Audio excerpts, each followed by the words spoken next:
The class is front and center today in College Park. Students return to in-person classes, a portion of them for the first time this semester. Meanwhile, in Baltimore City, plans are being set in motion to bring some students back into the classroom. The district is already aiming to be one of the first to bring students back into the class this semester. Fox 45's Katie Kairos is live in Baltimore right now with details on that plan. Katie.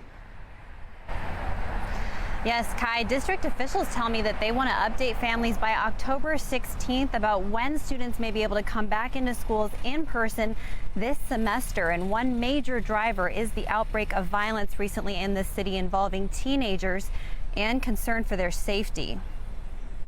In just 2 weeks, students will return to schools in Baltimore as learning support centers open. Communications Director Andre Riley says 1,200 students will learn virtually at 15 schools and recreation centers.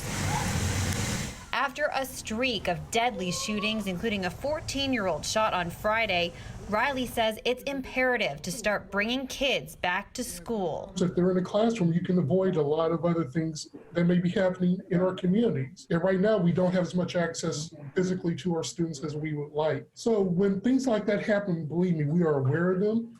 We're doing what we can as a school district to participate in mitigating them. Homeless students and those with working parents will be prioritized for the learning centers chosen in a weighted lottery. And the centers will set the blueprint as BCPS attempts to bring more students back into the classroom later in the semester. As we look forward to the fall, we are also exploring how to bring back other specialized groups of students, that being our English learners and our special education students, to provide those limited in-person opportunities that will aid in their education. The district will update families on October 16th of its next steps for in-person learning. We want our students in the safest environment possible and in a place where they can get what they need to grow into productive citizens.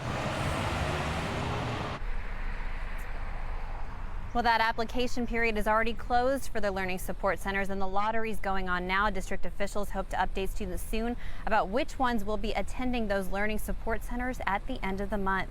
Live in Baltimore, Katie Kairos, Fox 45 News.